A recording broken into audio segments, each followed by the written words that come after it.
I have been saying this for years. If you're not posting on social media to make money, it doesn't make sense to even be on social media because it's a trap to keep you distracted. Now, I found this video, and the video is titled "Why Everyone is Quitting Social Media." I thought that was a really dope video to watch with you guys. So like, share, subscribe, and let's get into this video. One of the best reasons to make money online is time freedom, right? Look, I'm sitting here with my beautiful wife, with my beautiful daughter, and we are able to have breakfast at what time is it? It's brunch. Or brunch. We're able to have brunch while getting paid. Time freedom, man. Location freedom, time freedom, money freedom. I mean, if you want to know how to do this, and I'm showing you how to do it free, tap the link in the bio or comment the number 1 and I'll send you all the info. Over the past 5 years, social media has gone through one of the most dramatic transformations since it began. The platforms that once promised connection, community, and a voice for everyone have devolved into something much more harmful. Viral stunts, immature pranks, choreographed dances, also heightened levels of anxiety, depression, and the disruption of the very fabric of society.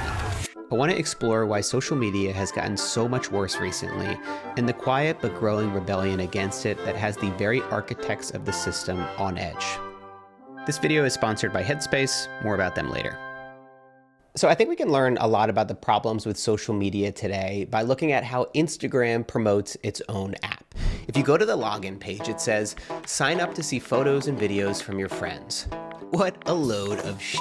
Anyone that uses Instagram knows this just isn't true and is far from the content machine it's become. But it does give us a clue into the challenges this company and every social media platform is facing today, and why the distance is growing between what people want and what they're getting.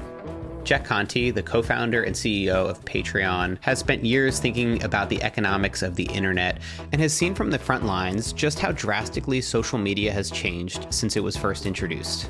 Jack, thank you so much for being here. Question number 1, what the happened to Instagram? Oh man, I love that question. Okay. Here's what happened. Web 2 sort of emerged in like 2005. Web 2 companies were like Instagram, Facebook, YouTube. The amazing thing about Web 2 was you could like subscribe to a creator. You could follow them, and then you would see the rest of their work as it came to you in the future.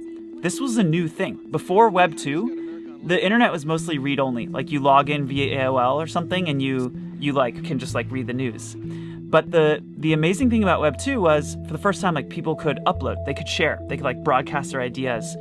And the most profound piece of internet architecture came out of that time,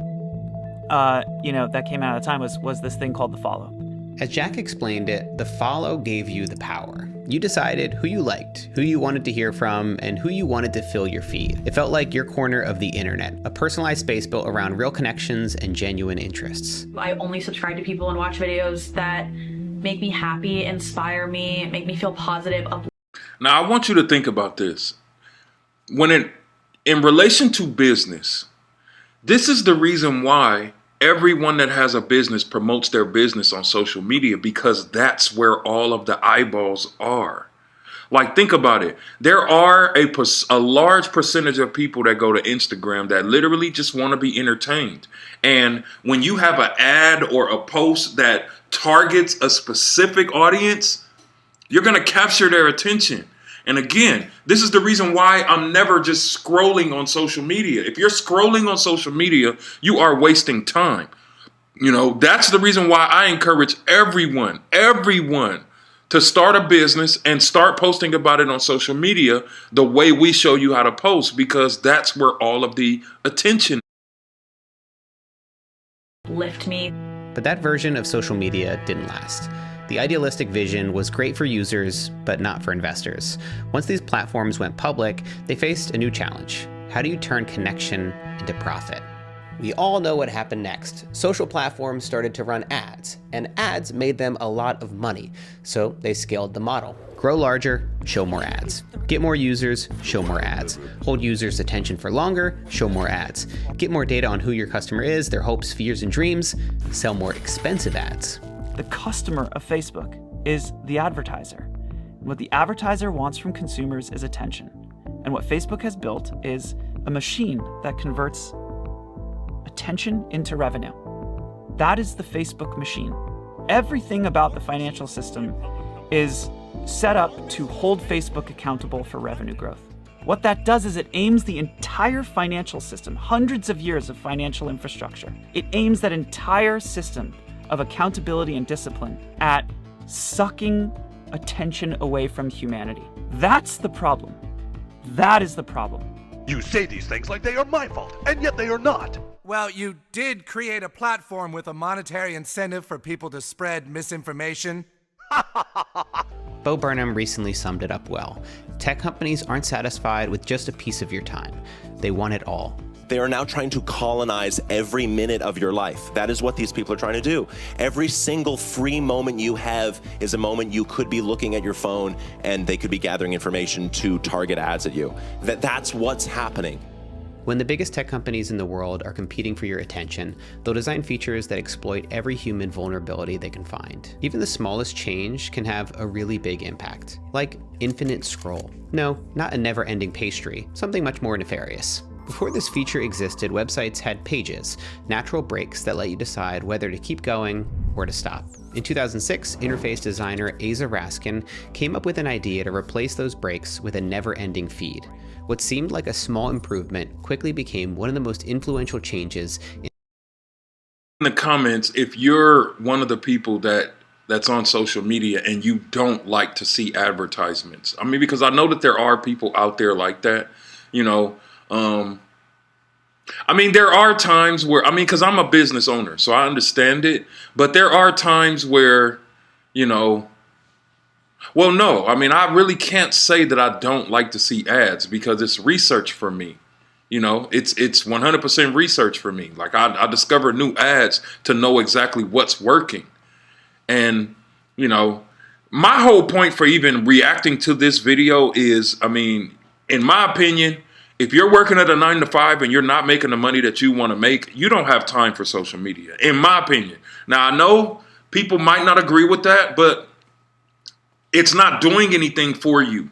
You know, it's not doing anything for you. It's where it's where all of the attention is, but it's not doing anything for the person that is just scrolling. It's not doing anything for you, right? So, and I'm not here to tell anybody to quit social media. You can do whatever you want to do. This is your life. But it makes so much sense to start an online business and post your business on social media because, I mean, that's literally where everybody is. I know I just said that, but in how we use the internet today. Without a stopping point and an endless stream of content, this simple feature can quietly steal hundreds of hours from your life every year. Asa himself says, hours of your life every year. Think about that. That's just if you're a scroller. Now, if you're miserable and you're going through a bad lifetime, you know, a bad situation in your life and you're scrolling, you're wasting time. As he regrets creating it.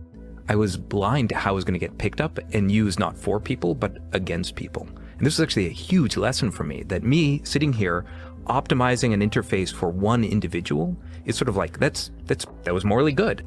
But being blind to how it was going to be used globally was sort of globally amoral at best, or maybe even a little immoral. In a world where apps rise and fall overnight, the social media giants have learned to move fast or risk becoming the next MySpace. When a feature works on one platform, it doesn't stay there for long. It's copied, repackaged, and rolled out everywhere. We've seen this happen with pretty much every... Now, I know I'm talking a lot in this video, but see, I watch videos like this and it helps me understand business. Think about what he just said. When a new feature comes out on one social media platform, every other social media platform basically copies, mimics it, and puts it out. That's brilliant business. Brilliant business. They find what's working and they mimic it.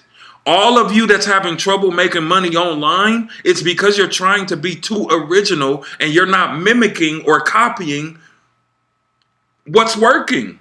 That's all I do on social media is I mimic and copy what's working. I am not trying to be original at all. Another point it brought up. Everybody who's talking about digital marketing is oversaturated. No, it's not oversaturated. It's working. You're seeing a bunch of people that's seeing something working and they're hurrying up and getting in there before it starts to be oversaturated to the point to where only the people at the top will be able to make money. So, I mean, this is just small tidbits this is how I. Fast growing app, from Snapchat to Be Real, and of course, TikTok. TikTok explodes in popularity. It's surging in popularity here in the U.S. 15-year-old Charlie D'Amelio's new favorite pastime is making up dance moves for the social media app TikTok. This group of 20 talented content creators is part of a growing trend of young social media stars snapping up big real estate so they can physically be together to make videos 24/7. We're definitely like the two most hated. Definitely the most cringiest. Like, they're literally called her Blueberry because her hair is blue. Yeah. And then I'm orange, so like, oh my god, the orange and the blueberry. What has happened over the last 5 years is really profound. TikTok came onto the scene, and TikTok's major innovation, I think people think, oh, TikTok is vertical first short form video. But that's not TikTok's major innovation. I think that's a red herring. What TikTok did that was truly different and innovative was TikTok said, oh, these concepts of feeds that people are using where you have your followers and you scroll through a feed and you see people you follow. TikTok said, forget about following. We're going to rebuild your feed from scratch based on who we think you're going to like. Not who you've chosen to follow, but what the platform thinks you will spend time on, and we're going to optimize it for time spent. While TikTok didn't invent the algorithmic feed, they did crack the code on virality. For years, your feed was shaped by who you chose to follow. TikTok removed that control entirely, replacing it with a feed that didn't care about your social graph. Instead, every scroll was another data point, teaching the algorithm exactly what you would keep watching. The most successful video I have right now is like at 68 million views right now. I'm sorry, 68 million views? Yeah, it's just me like turning into like a monster. Now, if it had just been TikTok that did that, we all would have just left TikTok and that would have been the end of the story. But the thing is, it worked. And by it worked, I mean TikTok built a very addictive consumer experience that people couldn't tear themselves out of. And so traffic sort of siphoned off of Instagram and Facebook and all the other social apps and onto TikTok. And hey, I second that emotion. I stopped using Instagram. I only use TikTok now. TikTok and YouTube. TikTok is the fastest. So to any aspiring business owners, look, don't go on Instagram and do anything. Put your business on TikTok. Now, I just gave you a lot of game just now. And all the other social apps saw this and felt pressure to get traffic back. And the way that they did that was by also ditching the follow in their systems and by building For You feeds. TikTok might say that its For You feed democratized the internet. Suddenly, anyone could reach millions, regardless of their follower count. And simultaneously, viewers could discover creators they'd never heard of. On the surface, it looks like a win-win. But in reality, this change had far worse consequences. In Johann Hari's best-selling book, Stolen Focus, he documents exactly what went wrong when these platforms rolled out these kinds of feeds. The algorithm is neutral about the question of whether it wants you to be calm or angry. That's not its concern. It only cares about one thing. Will you keep scrolling? Unfortunately, there's a quirk of human behavior. On average, we will stare at something negative and outrageous for a lot longer than we will stare at something positive and calm. Go like this. No, Mom, I'm actually seriously crying. No, I know, but go like this for the video. Social media has turned into a model that serves the platforms more than the creators or the audience. And as a result, people are starting to turn against it, and they don't have any plans to come back. So for me, when it comes to incorporating technology into my life, it's not about getting off the grid and living in a cave. It's about finding balance. I want technology to add value to my life, to help me find purpose, meaning, get clarity, and help quiet those late night thoughts about the rise of fascism, the collapse of the global economy, and the possibility that this country might be run by lizard people. And that's the reason why I feel that as long as you're making great content about your business online, there are people there that's waiting for you, because people already know there's so much crap on social media. I mean, it's so much just overwhelming, full of crap But it's still wide open for you to get on social media and start a business. It's wide open. It's wide open. To romanticize the past, social media was never this perfect beacon of civilization. Early on, it gave us internet stalking, endless cringe, and yeah, a couple beheading videos. But it's gotten objectively worse. Even as we see an explosion of creativity with independent creators producing thoughtful, hilarious, and inspiring work, these voices are often getting drowned out by professional grifters, fast-moving trends, high-production clickbait, and AI-generated content, most of which are surfacing above the people that we chose to follow in the first place. What was once pitched as a town square now feels more like reality TV on crack. Meta itself admitted during the FTC trial recently that just 7% of time spent on Instagram in 2025 is spent viewing content from friends.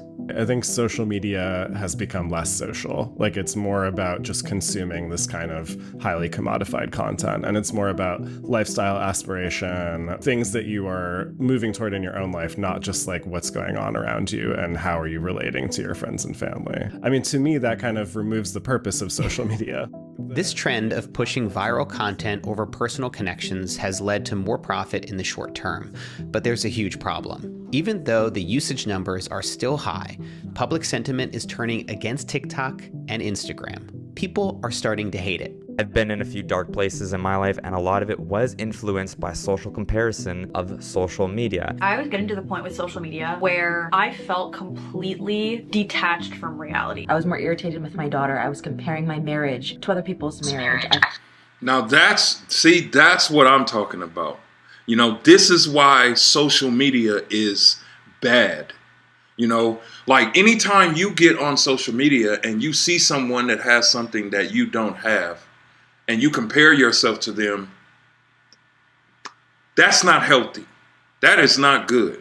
You know, and which is the reason why I don't scroll on social media. I do business on social media, but I don't scroll on social media because of this reason. I would see people in Lamborghinis and I would start to feel bad because I don't have a Lamborghini yet in my driveway. I had to stop it. I had to stop. I felt more insecure about my face, my hair, my body.